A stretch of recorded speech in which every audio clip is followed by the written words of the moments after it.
Dentro da tua geladeira tem muito frio ou pouco calor? E o que ondulatória tem a ver com frango assado? Tem ímãs no liquidificador? Por que deslizar no gelo é mais fácil que rolar no asfalto? E afinal, que relação tem entre o espelho e o escuro? Complicou? Simplifísica. Olá! Nessa edição do Simplifísica, a professora Márcia Barbosa vai falar sobre uma substância química fundamental para a vida, a água. Ela vai nos explicar sobre as pesquisas em novas tecnologias que estão sendo realizadas para a produção de mais água potável. Fique agora com Simplifísica Água, da era do gelo aos nanotubos de carbono.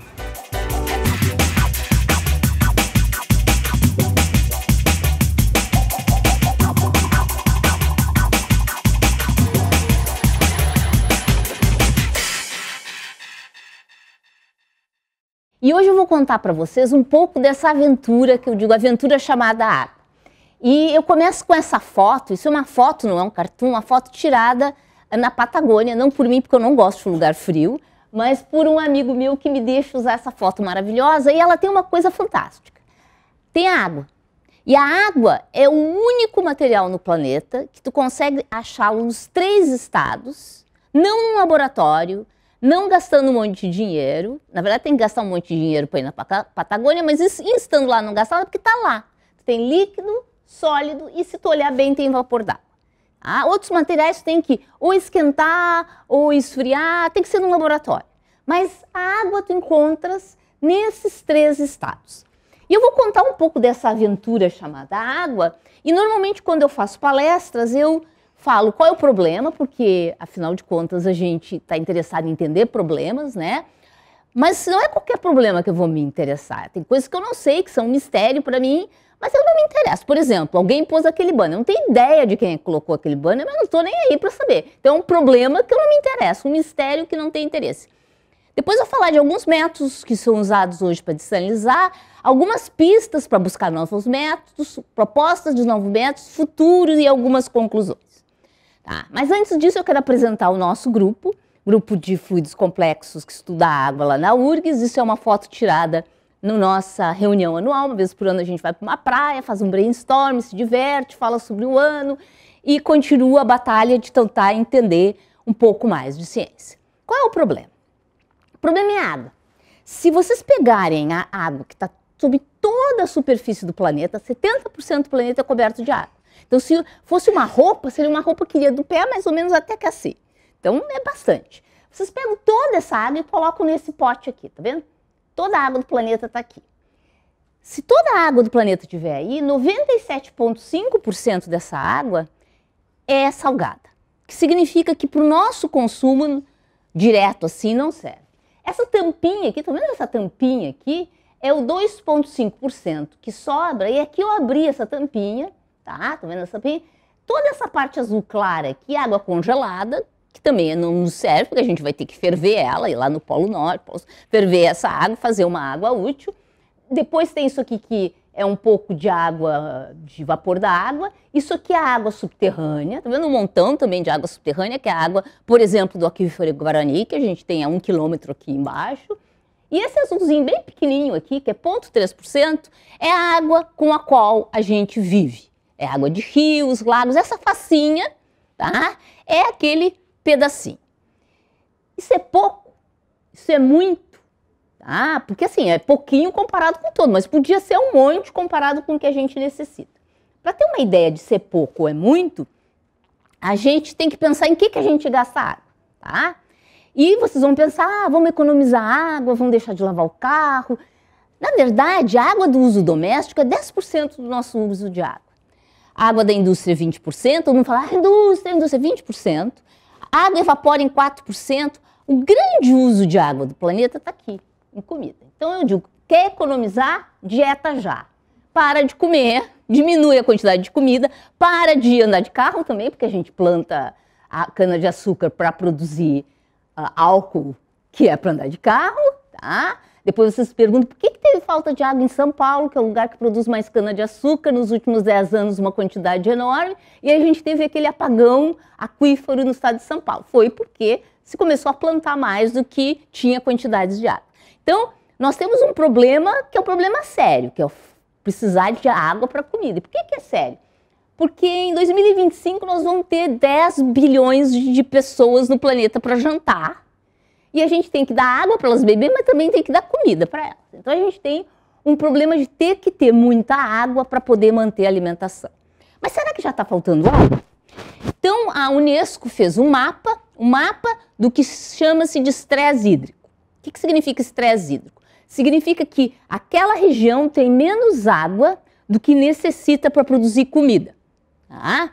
Quando é vermelho, está em estresse hídrico. Então, vocês estão vendo aqui que isso aqui, em 1950, todas essas regiões rosinhas já estavam, e essas aqui já estavam super estresse hídrico, significa que elas produzem, eles têm menos água do que a comida que recebe. Se tu é Europa, tá tudo bem, porque tu compra a comida dos outros, tá? Porque tu tem dinheiro, mas aqui o norte da África não é bem verdade. Regiões bem azul escuras têm mais água do que necessita, então são as regiões que em 1950 produziam comida e produzem comida para o mundo porque tem mais água do que necessita para a sua população. No entanto, em 1995 vocês veem que esse gráfico está ficando mais para vermelho do que para rosinha e azul. Tá? Por quê? Porque cresceu a população nessas regiões, tá? A água começou a ficar da região não utilizável e começa a ter problemas. Em 2025, esse é o quadro. Vocês veem que o Brasil, aqui olha, as regiões de vermelho vão estar muito maiores, tá?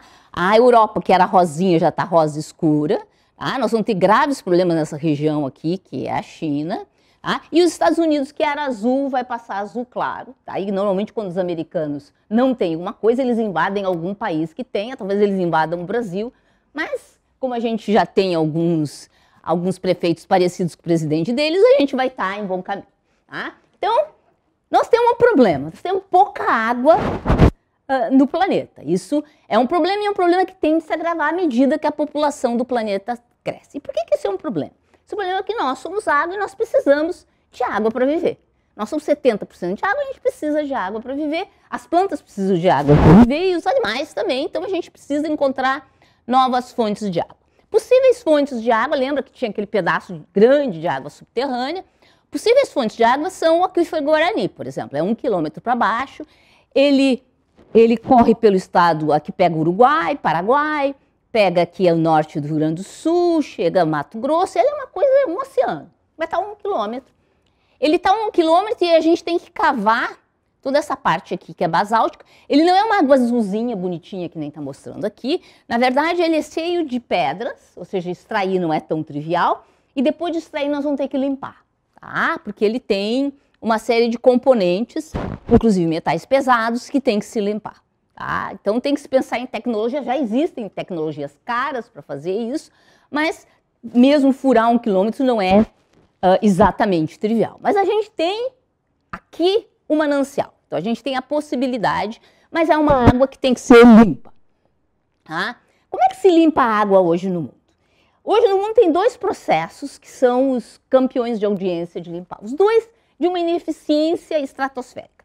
O primeiro é destilação. Obviamente não é assim uma fábrica de destilação, mas é só para dar uma noção do que é destilação. Destilação é aquilo que vocês fizeram lá no ensino fundamental e médio, tá? Que era ferver a água, faz vapor d'água, coloca numa região fria e aí depois ela liquefaz aqui. A parte dos metais, como não evaporou, porque eles evaporam noutra temperatura, fica aqui e aqui vocês terminam com água. Tá? Isso é um processo absolutamente de eficiência baixíssimo, mas mesmo sendo de eficiência baixíssimo, ele é muito utilizado no Oriente Médio.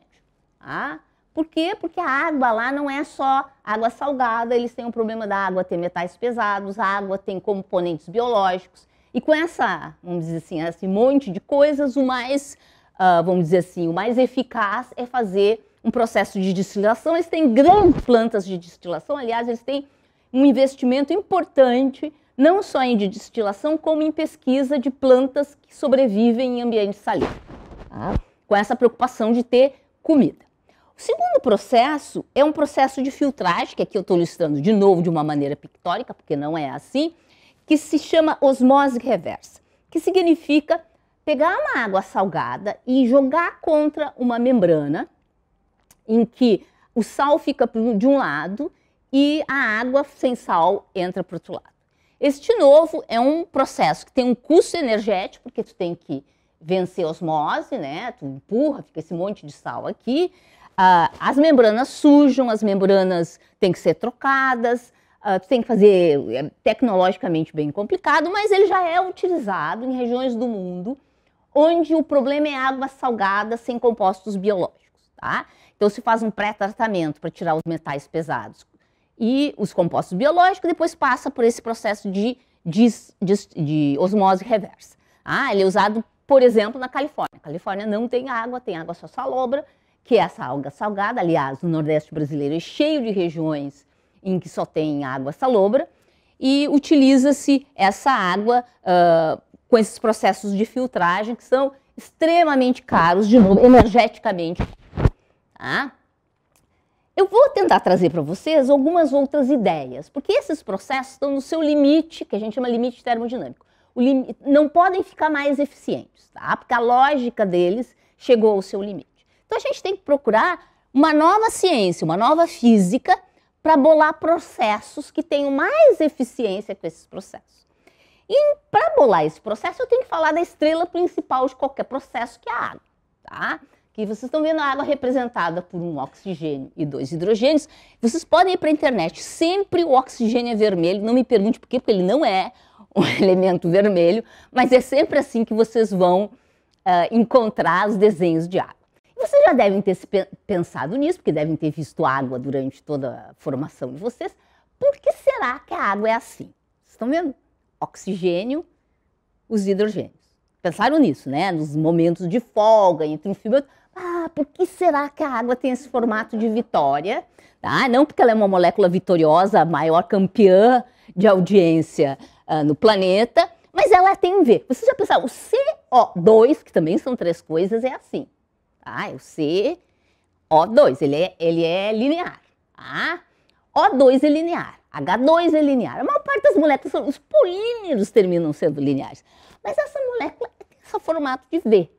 Tá? E tudo que a água tem de especial vem desse formato de V. Vitória, ela já sabia antes da gente ter as palavras, ela já sabia que ela era uma molécula vitoriosa. Deixa eu tentar explicar bem com a ponta dos dedos por que ela tem esse formato de V. Aqui eu estou desenhando o oxigênio, tá vendo o oxigênio? E esse aqui são os elétrons, que estão desenhados bem errado aqui, porque na verdade isso é uma nuvem eletrônica, a gente não tem certeza onde é que eles andam, eles têm só uma probabilidade de estar em qualquer lugar, mas vamos fingir que esse desenho de ensino médio vale para alguma coisa.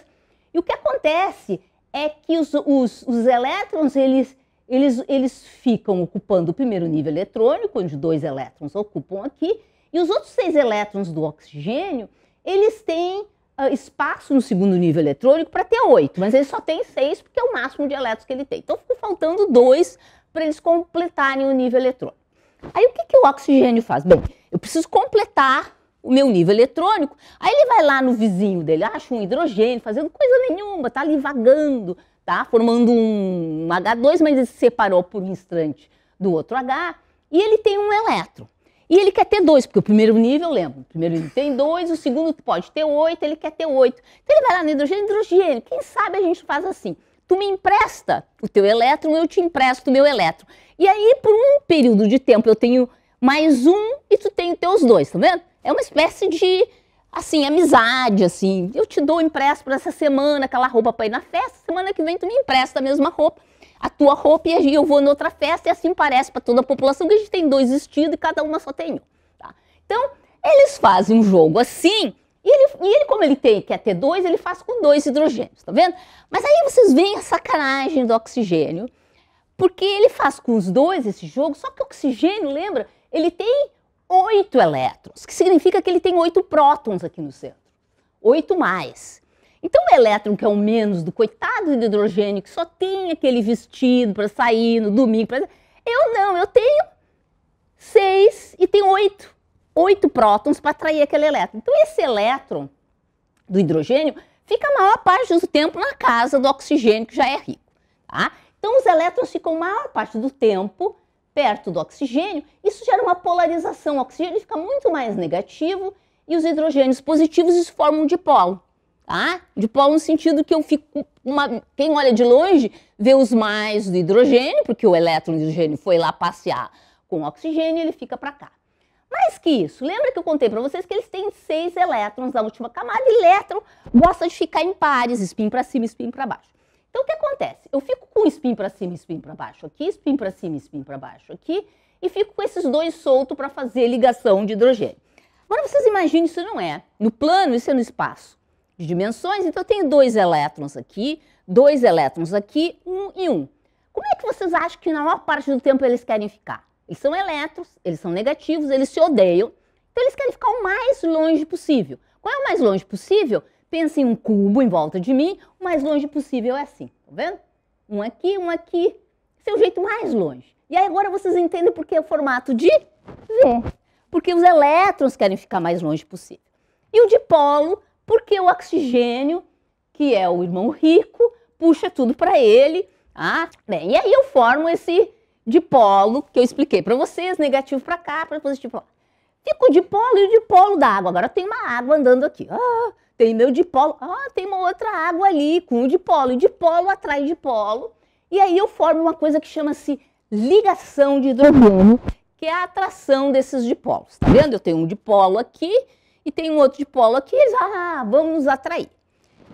Que é uma ligação mais fraca que o mais e o menos. Entende? Mais e menos é uma ligação forte. Mas o dipolo, a ligação é mais fraca. E ela é bem interessante, porque ela sim é uma ligação que se tu chegar muito perto, tu vê o mais menos. Tu não vê o dipolo. Se estiver lá na esquina, tu soma o mais menos, vê zero. Então tu tem que estar naquele local certo. Meio que nem relacionamento, né? Não dá para ficar muito em cima, também não se pode deixar muito solto.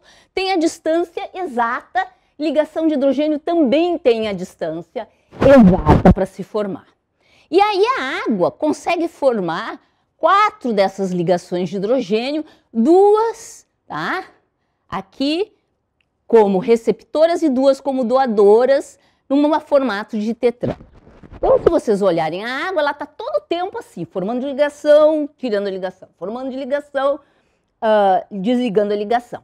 É mais ou menos assim como se a ligação covalente, que é essa do oxigênio com hidrogênio, que é meio para sempre, fosse que nem casamento. Os casamentos antigos, obviamente, que os de hoje não são para sempre, mas os antigos, para sempre. E a ligação de hidrogênio fosse que nem ficar em festa, tá? Se tu vai para uma festa lá da universidade, uns 10, 20, fica com uns 10, 20, é mais ou menos assim. Um pouquinho aqui, outro pouquinho aqui, porque afinal de contas ninguém compra sapato sem experimentar. Então a água líquida fica fazendo essas ligações de hidrogênio. Por que a água tem as ligações de hidrogênio? Ela tem um monte de comportamentos bizarros. Ela é diferente, tá? Ela tem, na verdade, 74 comportamentos bizarros e eu posso estar errando porque cada dia aparece um novo. E aqui eu vou citar alguns. Anomalia da densidade, calor específico, difusão, fluxo. E depois tem todo um grupo de materiais que tem uma relação de amor e ódio com a água, tá? E essas coisas aqui são as que vão nos ajudar a propor novas estratégias para separar água de sal, água de metais pesados, água de sistemas biológicos. Vamos começar com a primeira delas, que é a anomalia na densidade. A maior parte dos materiais, quando tu vais esfriando o material, ele vai encolhendo. Ele vai encolhendo, o que significa que quando tu baixa a temperatura, ele fica mais denso. Se vocês ainda lembram do ensino médio, materiais densos afundam, tá? Materiais menos densos flutuam. Só olha aqui que peculiar. O gelo, que é a baixa temperatura da água, flutua no líquido, o que significa que a água, ao invés de fazer isso aqui, ela faz um pouquinho isso aqui e aí faz isso aqui. Entenderam? Quando vira gelo, ela expande. Tá? E vocês sabem disso, porque já colocaram aquela latinha de refrigerante, cerveja, etc. no congelador, esqueceram por alguma razão. Nesse caso, esqueceram que era refrigerante, porque duvido alguém que esqueça latinha de cerveja, mas de refrigerante esquece. E aí, quando olha, a latinha está estufada porque congelou. Tá? Então, é isso que acontece, quando ela expande. E o fato ato de expandir é porque a água está naquele líquido que faz e não faz ligação, e quando chega no estado sólido, ela quer fazer ligação com todo mundo. Então ela se afasta para poder ter aquela distância mágica das ligações de hidrogênio, e por isso que o gelo ocupa mais volume do que a água líquida. Só para ilustrar a maravilha disso aqui, se vocês tiverem um rio, um lago, a água de 4 graus é a água que tem a maior densidade. Então, 0 graus flutua em água de 4 graus. Mais do que gelo, água a 0 graus flutua em água a 4 graus. E graças a isso, quando chega o inverno no hemisfério norte, em vez de congelar de baixo para cima, eu fico com aquela capinha de gelo que permite manter a vida, e aqui está esse peixinho para ilustrar, manter a vida quando tem o inverno. Senão vocês imaginam que o primeiro inverno no hemisfério norte mataria toda a vida de lagos e rios se fosse de baixo para cima. E também aí vocês percebem que quando a gente busca vida fora da Terra, a gente está procurando o quê? Água. E o que a gente procura para procurar água? A gente procura onde é que tem gelo. Porque em cima de uma calota de gelo pode ter água. Aí vocês dizendo, é muito bonitinho isso aí, mas para nós não serve para nada, porque a gente, para ver neve, tem que ficar segurando assim, torcendo que ela, quando descongela aqui no Brasil. Ou seja, para nós, essa propriedade não serve para nada. Na verdade, para nós, essa propriedade também é muito importante. Muito antigamente, o que acontecia no planeta é que eu tinha camadas de gelo cobrindo o planeta. Tá? E a vida originou de uma camada de gelo dessa. Então, quando eu vou procurar a vida fora da Terra, eu procuro onde é que tem camadas de gelo. Se vocês não acreditam em mim, vocês assistam a Era do Gelo número 5, onde eles mostram lá com aqueles desenhos animados exatamente esse processo de descongelamento e como é que surgiu a vida. Bem, aqui é só para ilustrar que eu tenho sistemas que formam ligações de hidrogênio e que não formam ligações de hidrogênio. Isso aqui é água líquida, isso aqui é quando eu chego gelo, que eu disse para vocês que o sistema expande. Existem outras propriedades anômalas da água. Uma delas é do calor específico. Deixa eu explicar para vocês o que é calor específico. Calor específico é a quantidade de calor que eu tenho que dar para subir 1 grau de temperatura. Tá? A água tem um calor específico muito grande, que significa que eu tenho que dar um baita calor para ela subir 1 grau de temperatura. E isso vocês sabem. Por quê? Porque quando vocês vão na praia no verão, os espertos vão para Santa Catarina, porque as praias do Rio Grande do Sul são horríveis, mas vão para a praia, vocês quando tem um dia muito quente, vocês vão de chinelo pela areia, porque senão vão queimar o pé. Tá? E aí vocês entram na água, a água está fresquinha.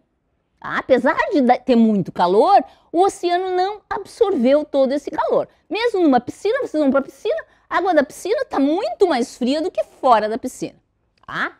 Mas se vocês forem à noite na praia, como é que está a temperatura da areia? Está gelada. Por quê? Porque a sílica, que é a areia, ela tem um calor específico muito mais baixo que da água. Então ela tem variações de temperatura muito maiores do que a água do mar. Tá? E por que isso é bom?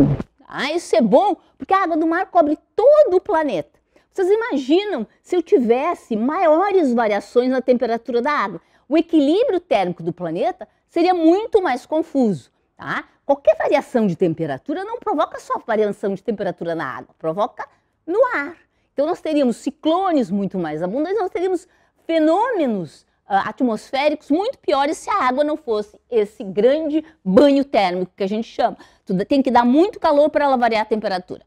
Agora, o melhor exemplo de beleza da água se equilibrar termicamente somos nós. Porque se a gente ficasse sofrendo o efeito externo do calor muito mais, nós somos 70% de água, a gente teria um grande problema, nossa temperatura ficaria variando muito. Mas a minha propriedade favorita, eu não vou passar por todas as 70 e tantos, senão a gente não sai daqui hoje, é a anomalia da difusão, como vocês já devem ter visto. Difusão é a capacidade de se mover e eu não paro de me mover nunca. Agora, outra razão de eu gostar muito é porque essa é a propriedade com a qual eu ganhei um prêmio importante, então eu adoro essa propriedade.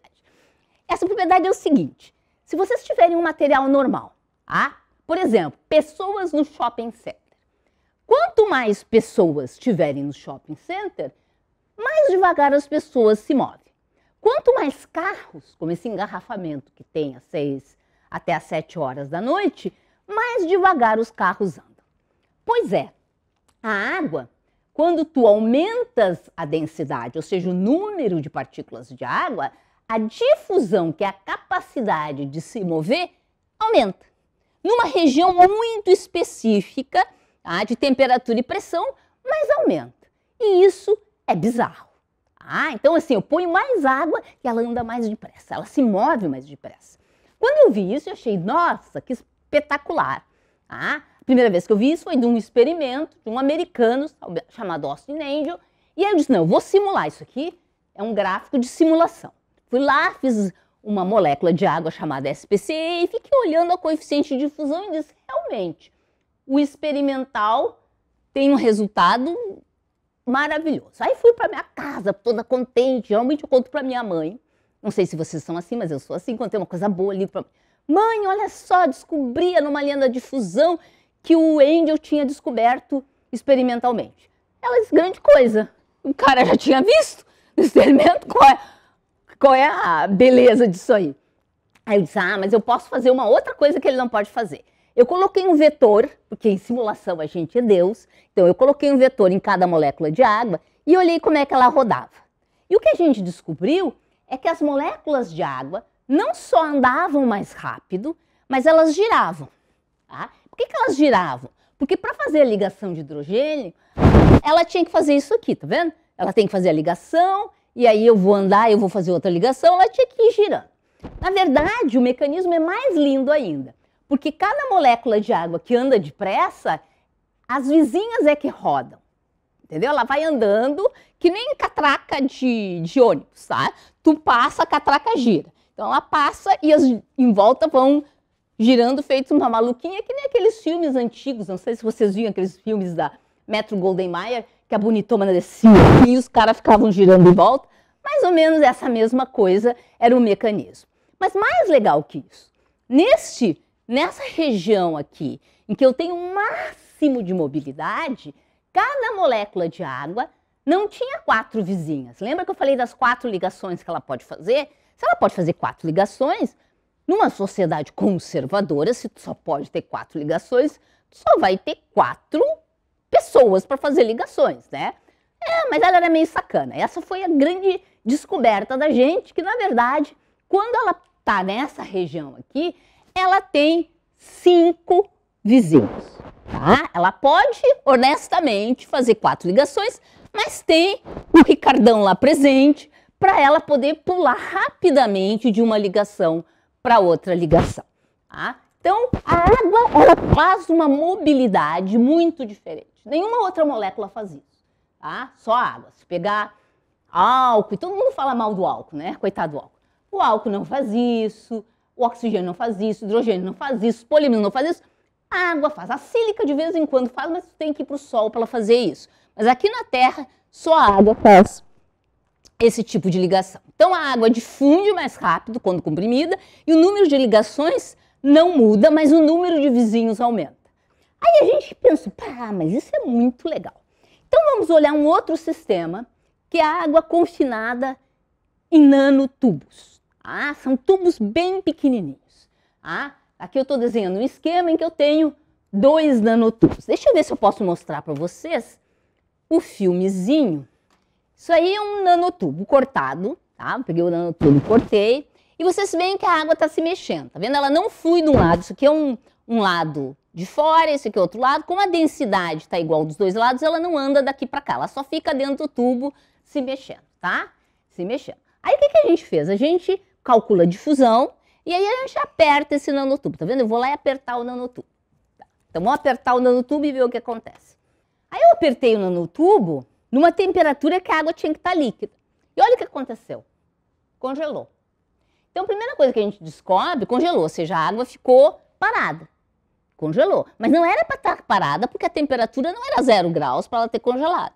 Então quando tu confinas a água, num determinado diâmetro a água congela. Tá? E isso hoje em dia a gente já enfrenta, porque quando a gente vai fazer etanol de segunda geração, a gente molha a matriz de celulose, congela e depois esquenta. E aí quando esquenta não sai toda a água. Mas por que não sai toda a água? Porque parte da água fica lá nos furinhos congelada. Então a água congela numa temperatura mais alta quando está nano-confinada, dependendo um pouquinho da parede. Mas aí o que a gente fez? A gente apertou um pouquinho mais e olha só o que aconteceu. Se eu apertar, ela fica louquinha, ela está se movendo mais do que aquela que eu mostrei lá no começo que se movia. Ela vai ficar maluca. Maluca, beleza, se move um monte. Uma água super confinada, como é a água de um furinho de filtro nanométrico, por exemplo. Tá? Ela fica bem maluquinha, fica se movendo. Então, nessa configuração aqui, ela congela e nessa aqui, ela volta a andar. Reservem, como a gente diz assim, reservem essa ideia, porque essa ideia tem validade. Tá? Outra propriedade da água é que eu tenho materiais que adoram água e materiais que odeiam água. Tá? Por exemplo, sal adora água. Tá? Vocês já devem ter visto aquelas churrascarias de não tão bom nível e outras até de bom nível, que no saleiro tem o quê? O que tem dentro do saleiro em algumas churrascarias? Arroz. Por que tem arroz? Porque como o sal gosta de água, tu põe arroz, que também absorve água, para o arroz absorver e não empedrar o sal. Tá? O arroz também gosta muito de água. E por que gosta? Porque lembra os dipolos, o sódio é mais e os dipolos ficam tudo em volta. Tá? Que nem um vestido, assim, vestido bonito. Então eu fico com essa camada de água de hidratação quando eu tenho cargas, tá? Como é o caso do sódio. Tá? Mas tem materiais que odeiam água. Tá? Tem materiais que não gostam de água. Muitos polímeros, que a gente chama hidrofóbicos, que odeiam água, são materiais apolares, não tem carga nenhuma, então eles não querem nem ver aquela carga da água. E aqui, só para resultar, tem um tipo de areia que tu cobre com polímero que odeia água, e aí não absorve. Muitas vezes a gente usa esses materiais em sofás, tá? Para revestir os sofás. Então eu posso pensar em maneiras de dessalinizar usando nanotubos, que eu mostrei que a água fica louquinha. Posso também usar biomimetismo, que é utilizar moléculas biológicas que têm uma forma de nanotubos para poder dessalinizar. Podemos aí construir uma membrana com esses nanotubos e podemos usar esse jogo de ama e odeia a água para fazer esse processo de dessalinização. Se eu, em vez de ter a mesma densidade, eu tiver duas densidades, uma densidade do lado de cá e uma outra do lado de lá, eu posso pensar que eu faço uma membrana cheia desses nanotubos e vocês veem que a água passa através dessa membrana. Mas a água passa muito mais rápido através dessa membrana se eu tiver com um tubo pequenininho, que nem aquele tubo que eu tinha ilustrado antes para vocês. Por exemplo, aqui. Tá vendo? Aqui a água passa balisticamente. Se tu fizer as contas, tá? A rapidez com que essa água passa pelo nanotubo é 1000 vezes mais rápido do que deveria ser. O que é o que deveria ser? Se vocês tratarem o nanotubo como se fosse a torneira da casa de vocês e fizesse contas de vazão, essas contas dão 1000 vezes menor do que quando eu tenho o nanotubo. Por que isso acontece? Porque quando a gente faz a conta de vazão da torneira da casa da gente, a gente não pensa nem em ligação de hidrogênio, nem a água se estruturar, não pensa nada disso, pensa que a água é uma bolota, tá? E aqui a água, porque é uma fileira só, todas essas componentes são importantes. Então uma água em nanotubo, ela anda, porque é pequeno, 1000 vezes mais rápido do que aquele filtro que eu mostrei lá no começo da osmose reversa. A osmose reversa usa um filtro que não é nanométrico. Se eu utilizar a propriedade nanométrica, eu vou ter um fluxo mais rápido. E um fluxo mais rápido significa utilizar menos energia. Obviamente, eu vou ter que construir esse filtro nanométrico, o que não é exatamente uma coisa trivial, porque construir nanotubos ainda não é fácil. Uma alternativa para isso é, em vez de usar nanotubos, utilizar membranas. Então, eu tenho aqui uma membrana de molibdênio, eu empurro. Aqui eu só estou mostrando as partículas de sal e essa coisa cinzinha é água, a água passa, mas o sal não passa. Por que o sal não passa? O sal não passa porque o sal fica recoberto com aquela camada que eu mostrei de água para vocês. Tá? Lembra que eu disse que o sal gosta de ter água em volta. Aí ele olha aquele furo, que é o furo do grafeno, onde não tem água em volta para ele passar, porque não tem espaço para ele passar com vestido de água. E ele diz, não, eu prefiro ficar com o meu vestido de água do que entrar nesse furo. Por quê? Porque ele vê uma coisa que a gente chama de descontinuidade dielétrica enorme, que é como se fosse um campo de força para trás. Então, quando eu tenho furo, o sal não entra e a água passa pelo molibdênio, e aqui é um teste com molibdênio, mas a gente pode tentar teste com grafeno e com diversos materiais. Uma outra opção é fazer uma membrana normal e colocar alguns nanotubos de carbono dentro, que são produzir um ou dois é fácil, produzir uma membrana toda não é tão fácil, que é uma outra alternativa para a gente aumentar esse fluxo, porque cada nanotubo vai apressar um pouquinho desse fluxo. E por que eu estou tão confiante de que isso vai dessalinizar quando não existe ainda no mercado nenhum filtro desse, nenhum laboratório conseguiu produzir um filtro desse? Eu estou confiante porque nós temos um filtro desse, num ciclo chamado ciclo de Henle no nosso organismo, que tem um monte de canaizinhos bem pequenininhos, de ordem nanométrica, que separam o sal da água num processo muito parecido com a osmose reversa. A água entra aqui, rapidamente o sal fica e a água sai lateralmente, que nem está mostrando nesse pedaço do ciclo. Ou seja, se o nosso corpo consegue fazer, certamente a gente, ou com grafeno, ou molibdênio, ou grafino, vai conseguir fazer, ou mesmo com nanotubos de carbono, vai conseguir fazer esse processo. Então, aqui estão algumas alternativas. Isso aqui é grafeno, isso é o molibdênio que eu mostrei para vocês. E outra opção é fazer nanocone, que é um pouquinho mais fácil de produzir do que o nanotubo puro de carbono. Mas é só isso, é só separar o sal e os elementos pesados, é só isso que a gente pode fazer para capturar água? Na verdade, não. A gente pode fazer uma outra coisa.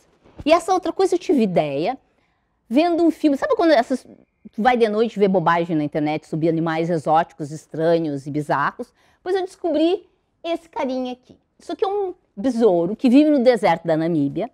E esse besouro vive num lugar que durante o dia é quente, à noite baixa a temperatura. Quando isso acontece, tu tem bem na baixa atmosfera muito ar úmido, mais ou menos que nem inverno de Porto Alegre de manhã, que tem aquela umidade no ar bem forte.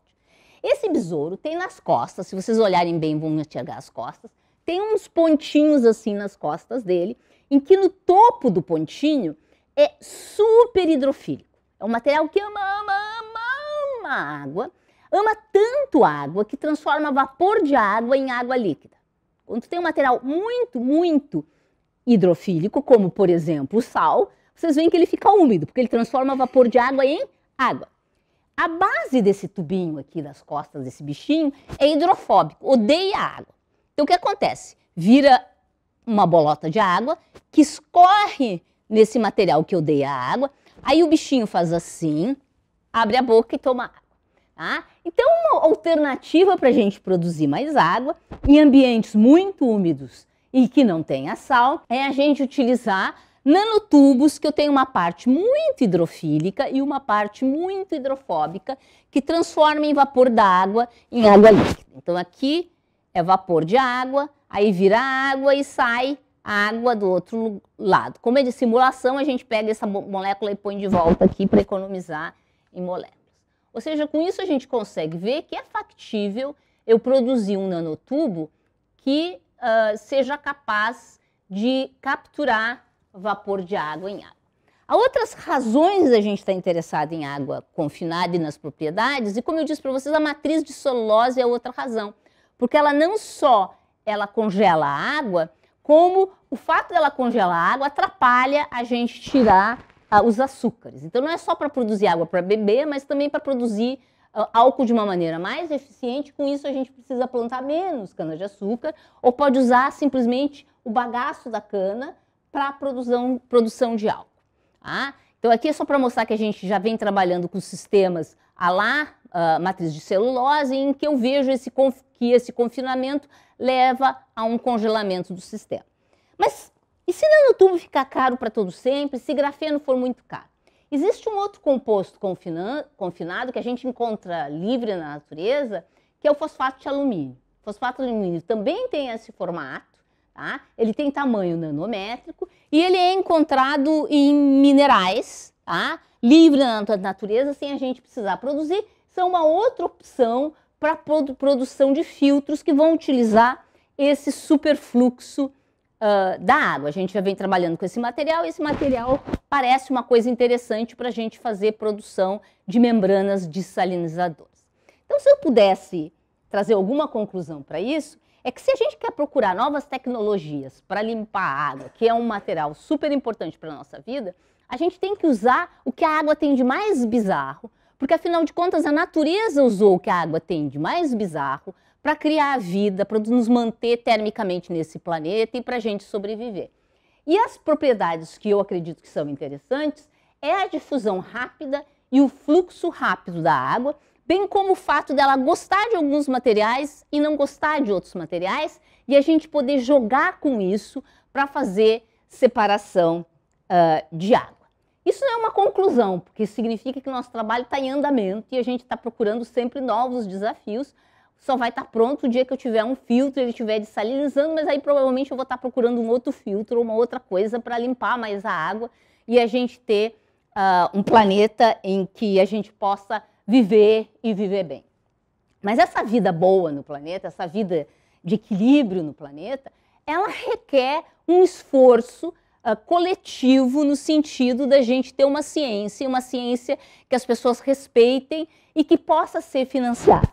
Então, eu não poderia terminar essa palestra sem vir com o meu anúncio de sempre, que é o fato que esse ano, no Brasil, depois do corte que todas as áreas tiveram, em março nós tivemos um corte adicional de 44%. Para vocês terem uma ideia, o orçamento esse ano de Ciência e Tecnologia é 1/4 do orçamento que a gente tinha em 2010. Há uma ameaça séria para as bolsas de financiamento, então eu espero que a gente consiga reverter esse quadro, e é uma luta cotidiana da Academia Brasileira de Ciências, da qual eu sou diretora, no sentido de a gente preservar a ciência do Brasil, porque a ciência é a única maneira de a gente garantir um futuro equilibrado. E como eu não acho que ciência, o corte em ciência, seja algo isolado, eu acredito que a gente vive num banho térmico, que são todas as influências sociais em que a gente existe. Eu sou de uma geração, você tem que dizer que não parece, tá? Mas eu sou de uma geração em que a gente teve que ir muito para a rua para esse país sair da ditadura. Tá? Agora é a parte que vocês dizem, mas não parece. Tá? E era um tempo diferente de agora, e eu gosto de dizer que a grande diferença é que naquele tempo as balas não eram de borracha. Elas eram de verdade, a gente levava cacetada de verdade, e a gente não tinha nem como filmar as cacetadas que levava para colocar no Face, que também não existia, e mostrar o que estava acontecendo. Mas a gente saiu, e conseguiu mandar os homens embora. Eu vejo um quadro que eu esperava nunca mais ver na minha existência. Eu estava muito feliz pensando, agora eu posso me dedicar só à minha amada ciência e dessalinizar e pensar num mundo lindo. Mas, infelizmente, eu tive que voltar ao meu guarda-roupa, desengavetar uma camiseta velha, que umas jovens nem vão saber o que significava, e dizer, sinto muito, eu tenho esperança, porque eu sou uma pessoa muito esperançosa, diretas já, porque juntos podemos. Obrigada. E aí, gostou do Simple Física? Você pode assistir mais no canal da URIX TV no YouTube. É só acessar youtube.com/URIXTV e escolher o programa que você quiser.